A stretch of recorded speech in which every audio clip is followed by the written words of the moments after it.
Al-Fatihah.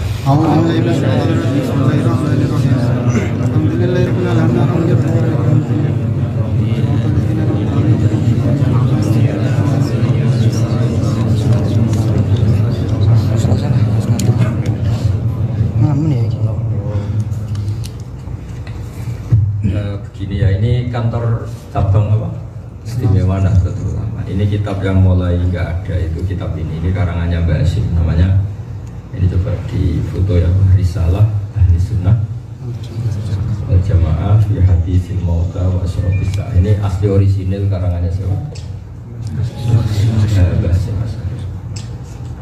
Terus ini kitab Sulam Taufik, saya kemarin bawa banyak, tak bagi ke beberapa masjid. Kitab Sulam Taufik juga ini ada 3 kitab. Abu Abdul Farad, nanti terserah pihak sini untuk membagi, dikasihkan siapa yang saya tinggal. Begini, terus ini mungkin malam terakhir saya di sini karena besok saya sudah ke Indonesia. Sebenarnya ke Indonesia dijadwalkan hari apa? Selasa. Tapi katanya besok itu disuruh shopping. Malah pusing saya kalau saya saya milih pulang aja lah. Kok kayak anak muda kok. Begini ya, jadi saya mau menerangkan satu makalah dari Mbak Hashim sehingga sampai sah jadi NU, karena bilang-bilang NU tapi tidak tahu madhabnya Mbak Hashim, malah tahu madhabnya Banser ini apa-apa. Malah Bansernya ini itu bahaya sekali itu kalau ikut NU tidak tahu madhabnya Mbak Hashim tapi tahu madhabnya apa? Banser. Siapa kita? Itu ulang-ulang ini coba. Ayo siapa? Ayo coba suruh iya. Siapa? Enggak siapa kita?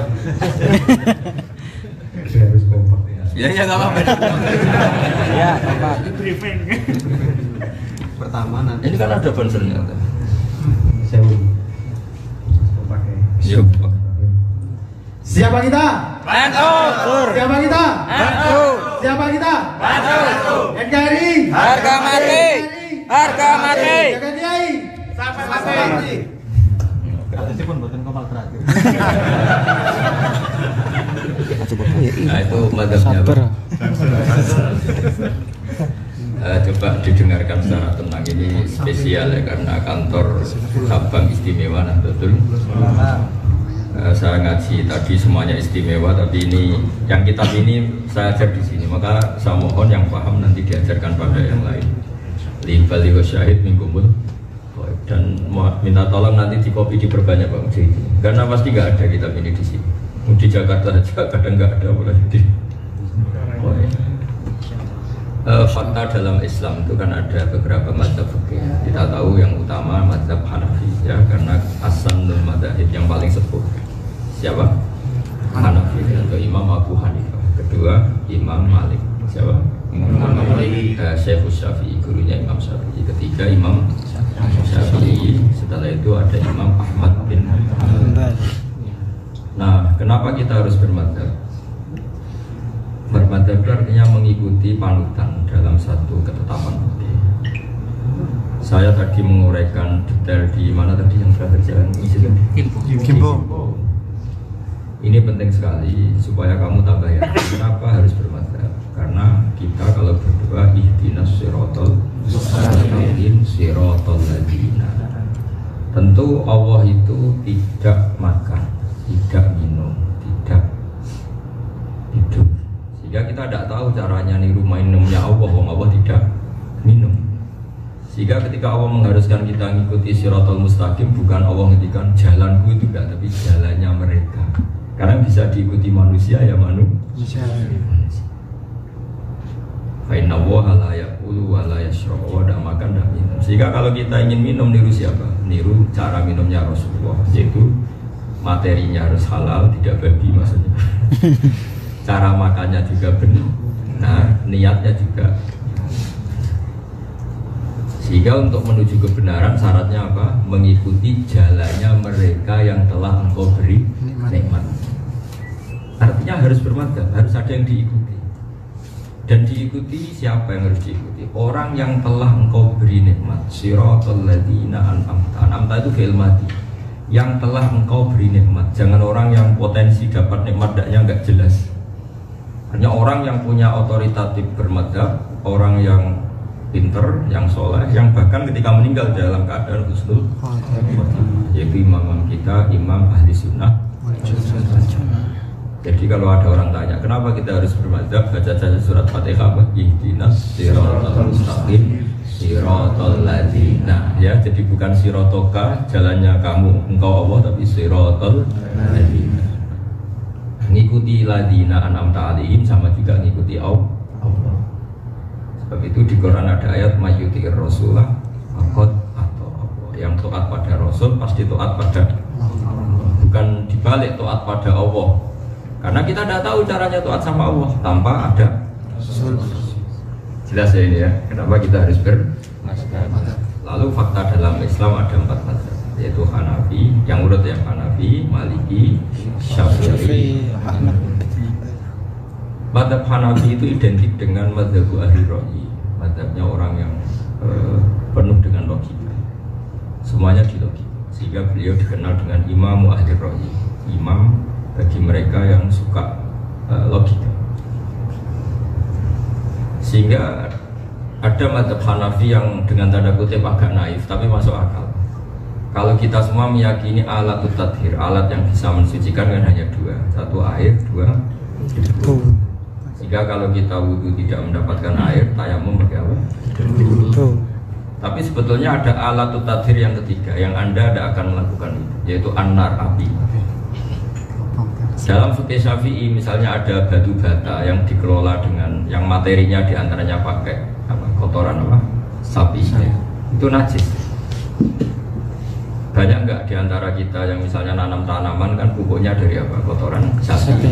Bahkan sebagian materi-materi batu bata juga dari campuran kotoran sapi.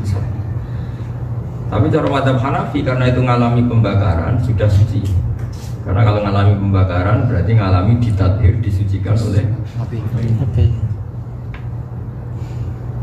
Sehingga kalau kita boleh guyonan, kalau kamu wudhu tidak dapat air, tidak dapat turab, terus mau wudhu pakai bisa mati ya. Tapi Imam Hanafi gak salah, beliau mencontohkan ketika orang mukmin banyak dosa akan masuk surga itu disucikan di mana? Itu cara berpikir Imam Hanafi. Nyatanya orang mukmin yang penuh dosa saat mau masuk surga disucikan dengan api.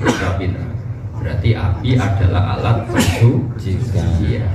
Kalau gitu berarti batu bata meskipun dari kotoran sapi atau apa saja kalau mengalami pembakaran berarti sehingga gak perlu ada perdebatan bagaimana ini hukumnya batu bata, kan cara bikin diinjek-injek, kadang di situ ada teledong apa?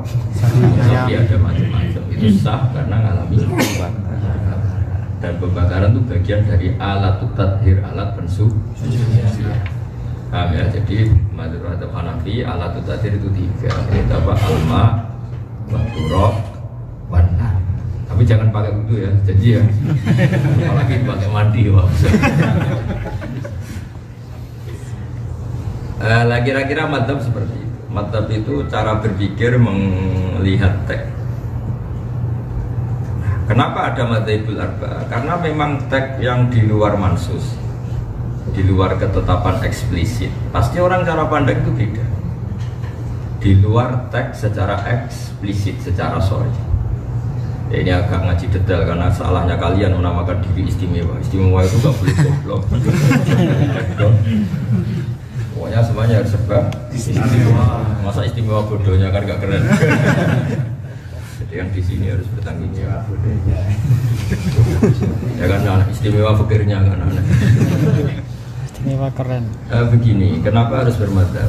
Dan saya spesial akan rangkan madzhab. Kenapa harus bermadzhab? Karena setiap satu teks yang tidak eksplisit, kalau dalam bahasa pondok tidak sorry, itu pasti yahtamilu wujuhan katsirah, pasti berpotensi maknanya kan. Kenapa yahtamil? Ya memang yahtamil, pasti iya. Misalnya gini, saya beri analogi. Kang Sifa ini namanya apa? Sifa ya? Saya belikan gedang goreng untuk hormat tamu. Saya jelas menyebut kalimat, saya belikan gedang goreng untuk hormat tamu. Kemudian ternyata di toko itu gedang goreng nggak ada. Kemudian dia beristihad dibelikan telo goreng atau dibelikan apem atau roti. Kira-kira kiainya marah, menyalahkan karena nyatanya tidak gedang goreng, atau membenarkan yang penting ada yang dipakai hormat tamu. Kamu milih mana? Mungkin yang kedua. Hormat tamu, karena kalimat gedang goreng itu apakah kalimat yang mewakili alat untuk hormat tamu? Apa memang harus Gedang goreng. gedang goreng? Ya, yang lainnya fokus saja yang lainnya. Jelas ya. Jadi, lah itu kira-kira istihad seperti itu. Mau tidak mau kita harus istihad. Kalau tidak ya bodoh sekali. Makanya jadi kelompok-kelompok ekstrim karena nggak mau berpikir secara ijtihad. Sehingga ketika Rasulullah zakat dengan kurma atau zakat dengan apalah yang makanan pokok aras, misalnya Rasulullah sedekah pakai roti, pakai gandum. Oleh Imam Syafi'i roti dan gandum dan kurma itu diganti kalimat itu. Zakat hanya sah biku tibaladi dengan makanan yang menjadi kod makanan pokok negara. Sehingga orang Indonesia nggak boleh zakat dengan kurma, juga nggak boleh zakat dengan roti, harus pakai beras. Karena ketika Nabi memilih tamer atau memilih gandum, memilih khintoh di Arab adalah pilihan yang atas nama uti ahlil balad, makanan yang pokok di negara. Ketika di Indonesia otomatis kita ganti beras. Mungkin di Papua atau di mana diganti sagu. Ini yang namanya sekarang misalnya Rasulullah kenal, Rasulullah ngasih putrinya Fatimah misalnya, ini Fatimah kamu tak kasih rok, ini Fatimah kamu tak kasih jilbab. Itu maknanya jilbab apa penutup aurat? Penutup aurat. Sehingga kamu nggak boleh niru saya jilbaban karena Nabi ngasih putrinya juga jilbab. Jadi salah kaprah. Maka jilbab di sini maknanya apa? Penutup aurat. Ya sudah, kalau kamu lelaki ya jangan beli jilbab. Ini masalah istihadiyah. Ya jelas ya. Nah kenapa banyak paham ekstrim? Karena nggak mau mikir, nggak mau berpikir secara usul fikih. Sehingga NU itu utamanya Basim Asy'ari mengenalkan thoro'ikul istihad atau kaifiyatul istihad, cara-cara beristihad. Ini penting saya utarakan karena orang sudah mulai malas berpikir, akhirnya jadi Islam yang ekstrem. Itu kan ibarat begini, kalau dalam qiyas seperti dengerin. Allah hanya ngintikan fala taqul lahuma uffin, kamu jangan pernah bilang sama kedua orang tua kamu Gus. Maknanya itu apa? Aku ora muni Gus, muni kakean. Yang dilarang Quran kan Gus, kalau kakeannya kan tidak ada ayatnya. Itu kira-kira ngajak goblok apa ngajak pinter. Bukan seperti orang yang ngalalkan tikus, ngalalkan cacing. Di Quran kan tidak ada tulisan. Memangnya Quran disuruh goblok ngomong detail-detail gitu. Ya nggak mungkin. Itu kan seperti anekdot dalam dunia pesantren. Ada santri saking gobloknya itu sering naboi istrinya. Naboi itu kan pakai tangan. Terus si istrinya lapor Pak Kiai, santri Anda yang bernama Siva itu kalau sama saya sering naboi.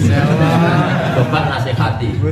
Setelah dinasihati sembuh. 1 bulan lagi istrinya bilang, Pak Yai sekarang gantinya diangi. Kenapa gantinya di Siva? Kiai kan hanya larang naboi, kalau nyadui kan belum. Jadi dia terlalu tekstual apa? Tekstual. Kalau naboi pakai tangan dilarang, berarti kalau nyadui belum pasti dilarang. Itu namanya terlalu tekstual. Padahal kalau mau belajar usul fikih dia tahu makna naboi adalah nyaki, sehingga semua bentuk nyakiti juga haram atau tidak boleh. Berarti apa? Naboi ini hanya teks yang bermakna kias apa atau bermakna ibaratun an hurmatil idza. Jadi naboi kalau haram berarti yang dimaksud adalah nyakiti haram. Bukan kok kalau naboi haram nyakiti belum pasti, ngidoni juga belum, kan nggak ada hadisnya. Sementara ini orang-orang tekstualis sini kan gitu kan, nggak ada dalilnya, nggak ada hadisnya. Itu yang nggak ada itu dalilnya apa, saking nggak ada akalnya itu. Mau malas mikir. Jadi itu yang namanya istihad. Kalau kamu haram naboi berarti haram nyadui, karena maknanya jangan naboi adalah jangan nyakiti. Sehingga kamu meludahi ya haram, nyadui ya nah, termasuk menerlantarkan juga. Karena istri sampai makan utang tonggo itu sakit. Kamu tinggal di Korea seneng-seneng istri kamu terlantar sampai untuk makan saja utang tonggo itu sakit dah. Itu buyut yang haram. Nenek moyangnya haram. Istri kamu idoni di dalam rumah itu yang tahu hanya kamu. Mungkin ya sakit tapi masih sakitnya di sini, Bang. Tapi kalau sampai utang-utang tonggo sakitnya di sana sini. Artinya apa? Kalau Anda ngerti usul fikih, ada kalimat jangan naboi istri, berarti jangan nyakiti. Kalau Rasulullah sedekah dengan dinar. Dinar itu mata uang Arab Saudi zaman itu. Terus kamu, saya tidak mau sedekah pakai rupiah, apalagi pakai uang. Hadisnya mana kalau Rasulullah sedekah pakai uang? Memangnya Rasulullah orang Korea disuruh pakai uang? Itu terlalu tekstual. Maka ya orang yang sidik-sidik sunnah Rasul suruh ngaji lagi, bang, ngaji usul apa? Tapi kita mau ngeritik mereka gimana? Kamu sendiri yang ngaji usul pakai. Tapi sudah punya kantor cabang. Makanya saya dia malu kalau mau ngeritik kubu sebelah gak ngaji usul fikih, memangnya kubu kita ngaji? Kan enggak juga. Kalau ngaji enggak, ini saya imamnya tak tanya, ngaji enggak? Kita mengajar usul fikih. Insyaallah. Jawabannya ngeperin. Enak tau, gampang tau kalau usul fikih yang nerangkan saya, gampang ya? Ya. Ilmu kalau kena ahli ya gampang. Subhanallah. Jadi ngaji usul fikih itu harus. Ya kalau nuruti tek ya Nabi tidak pernah sedekah pakai rupiah, terus kamu nggak pernah sedekah pakai rupiah karena tidak ada hadis yang Nabi sedekah pakai rupiah. Ya Nabi tentu sedekahnya pakai apa? Dinar. Dinar. Tapi maknanya apa? Nabi sedekah pakai mata uang setempat. Jika kita sedekah ya pakai rupiah, orang Korea pakai uang. Karena makna dinar adalah mata uang setempat, bukan ainul dinar, juga tidak harus di dinar. Lama-lama orang nggak sholat semua, Nabi sholatnya kan di Mekah Medina. Gak ada hadisnya Nabi sholat di Indonesia, apalagi di mana ini? Korea. Ya, di mana? Incon. Kacau semua kalau semuanya ingin persis. Organisasi. Jadi makanya ngaji usul fikih ya, ngaji apa? Usul fikih. Semua itu ditanggapi secara ilmu apa? Jadi fala taqul lahuma uffin, kamu jangan bilang ke orang tua hus. Kalau hus saja, jadi hus itu ibaratun an aqallil idza. Hus itu adalah nyakiti paling minimal. Pak, ojo ini. Pokoknya gitu tok aja kan. Apalagi jancuk dan kakek. Itu kan kakaknya, bapaknya, mbahnya ya. Ya kan? Pokoknya kamu, jadi ufin itu ada ulama maknanya atadajjar, merasa enggak nyaman. Itu aja kan. Jadi atadajjar, merasa kamu dengan orang tua ada nyaman. Itu saja sudah haram. Apalagi jancuk keadaan itu. Artinya apa? Mau tidak mau kita pakai hukum kias. Kias itu analogi. Makanya ada apa? Quran, hadis, ijma. Itu yang tahu ulama. Jadi kamu nggak usah sidik-sidik tak hadisnya mana, Qurannya mana. Memangnya kurang jelas logika kamu sampai tanya Quran. Kalau seseorang santri dibilangnya ojo naboi santri, rasa menunggu tek, ojo nyadui, otomatis nyadui ikut haram karena sama-sama menyakiti. Tadi dalam konteks kamu disuruh kiai beli gedang goreng untuk hormat tamu, kalau gedang goreng tidak ada jangan pulang tangan kok. Karena nanti Pak Kiai kamu malu kan nggak ada menu yang disajikan. Jadi kamu harus tahu semangatnya. Nah kecuali di toko itu benar-benar ada gedang goreng, ya beli gedang goreng itu karena yang disebut. Paham ya? Jelas ya?